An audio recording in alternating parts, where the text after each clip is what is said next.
question. What is the research question? And how you arrived at it? If we do not have the research question, We're going to work on it now. Okay. We're going to work on that now. We're not going to prolong your research question. We're going to make sure you're coming out of the room with a research question. And then we're going to start your research proposal next time we meet. And then we're going in your review of the literature, and I'll show you how to do the review of the literature. And then we'll get some people to do the research methodologies with you. Okay?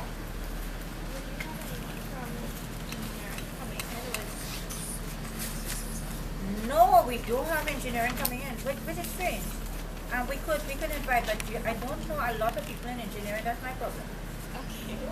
You know, but the research methodology, perhaps what we could do is walk you through as far as possible, and then let engineering take over with the research methodology part. Okay? And Ms. Chedi, you'll help us, eh? So we have 4 people actually today. We have Luanda, Francis Blackman, Simone, Marlene, and Ms. Chedi helping us now, and Dr. Theodore and myself helping you walk through your research question. So we want you to write down what is your research question. Anastasia, you want to start your research question? Actually, Anastasia, when she submitted her proposal, Dr. Raghunath sent it to me and he said, well, who we giving? And when I looked at her proposal, I said, the child has the potential for an MPhil. She has the potential. And I didn't want her to go anywhere. It's like Courtney will have to come back to me. Definitely. She can't go nowhere. I will block that. Eh? So, Anastasia, go up now and let's see your research proposal. Tell us, what is your research proposal? Yeah. And let's just go through one research proposal, and then we'll go with the other research proposals. Okay.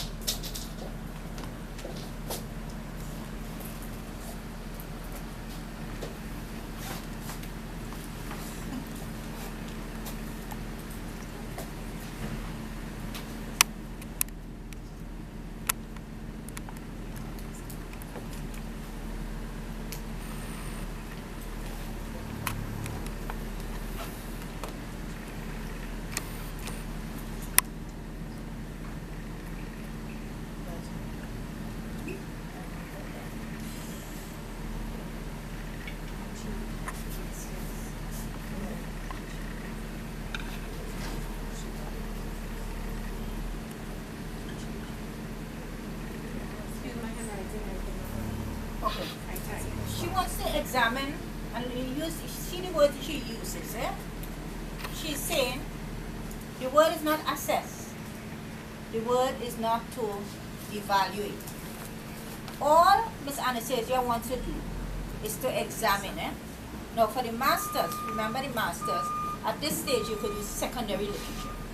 The masters in all political science or social sciences, you could do an expanded review of the academic literature. MPhil, no, you need new literature, no new data. So she wants to examine the role of NGOs, non-governmental organizations, in the good governance process of Trinidad and Tobago. What do you think she has to look at there? What do you ask her to do? What do you ask her to clear for you? I would say, first of all, the NGOs. That's right. NGOs are broad word, non-governmental organizations. And you have a number of non-governmental organizations. We will ask you which one you want to look at. Okay. Yes, Okay, yes, well, please. in Trinidad and Tobago, there is a definition of what is a non-governmental organization, right? And within that, we have 3,000 registered. Now, within that 3,000 registered, we even have a database of those that are active. So in terms of examining, it comes down a bit to those that I can examine. And even in that, those who have, I think I mentioned it, those who actually have a mandate for empowering the sector and for advocacy then, because not all NGOs, their mandate is advocacy. So even in mentioning NGOs, I've narrowed it down to those that fit within the definition that we have in Trinidad and Tobago, those that are registered, which is legal, those that are active, and those that focus on advocacy. Okay, but you wanted to use just a small group.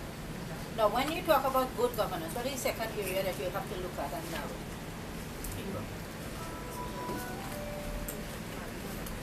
I wanted to ask a question even before. She said you have a list of recorded NGOs. right? There's a list, and those that are active and inactive. Are they also categorized according to sectors? What do they represent really? When I went to the ministry that's responsible for them, they weren't able to do it across sector because some NGOs actually have Multiple. Yeah, so you will have some who have women rights, but they're also on child, empowering the child. Yeah, but in that respect, then you could also go back into social, economic, political NGOs. What's your passion? What's your area you want to look at? No, Ms. Mitchell, let me go back now to good governance and perhaps let me go from the back And bring it forward. and bring it forward. So, good governance, what do you think we're looking at there, people? What do you think, when she says that to us, what we say? Same problem I had. Same problem you have. Define What is good governance? And good governance, of course, is a World Bank thing, and you have the indices of good governance. So you have voice, you have accountability, you have transparency. You have, I think, 7 or 8 indicators of governance. And when you're now looking, because what you're going to do, and this is where it's going to come hard, let me go back again. You have, my God, this is your dependent variable here. We're talking about governance, which has 8 indices. And then she said, we want to test this NGOs. We want to examine the NGOs of this. That is what she's doing here now. Dependent variable, independent variable. But what she has to see now is that different things going to impact as well. Economic, social, political, and then you'll have intervening variables. You'll have a multinational, you have, I'm coming here, ideology. So your thing now is how to make this thing manageable, how to bring this down, how to say, well, in governance you have the 8 indices. And I'm saying there's a group of NGOs here who could influence that.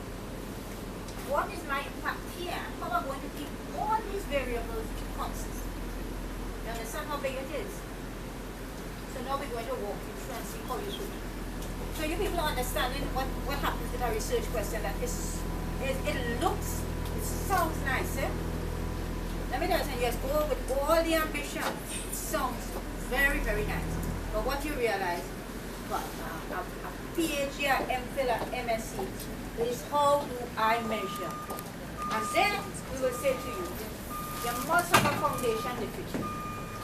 Now in sociology, there's have 2 kinds of things. There's have there's have a review of the academic literature, and then they have a next set of literature. In political science, we have 1. We look at it in terms of review of the academic literature. 1 thing. I don't know about the other discipline. 1 thing. But it is a foundation literature on which to base what we do. So I don't know how physics does it, or 1 literature? 1 literature. Good. So let me now start with. We're going to finish your research questions today. So you people, I hope you walk with your pen and your paper. Start thinking about your research question. And we're going to have each one of you, we're giving you 10 minutes. People, are you not going to sit down? Ms. Chedi, you're not sitting down too? Walk around, let's see how we could help them. Dr. Theodore, you only over the camera. So let's start work with the research questions, please. Let me work with you. Yeah. The others work with Ms. Chedi, walk around and help them. Do you have a research question? Think of your research question. Think of what you're doing. And we'll have people walking around and helping you hone it in, and then we'll present it on the board. Now, if you already had a research question, what I will tell you to do, unless you're very far along with your thesis, and you're very far along, but if you're now at the point where you're at the research question stage, and you're lost, it means something wrong. Something wrong with your proposal and your research question. If you don't get that proposal right, you'll notice your thesis will be paid for.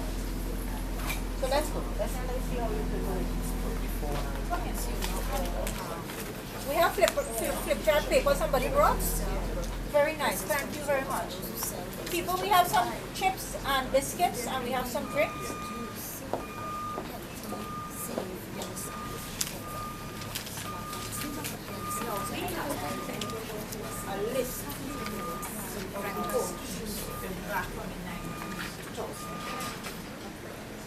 we have the list across country. We have a list in Trinidad and Tobago. And I'm wondering if you can do that. No, what is going to happen? They have a call for organization development.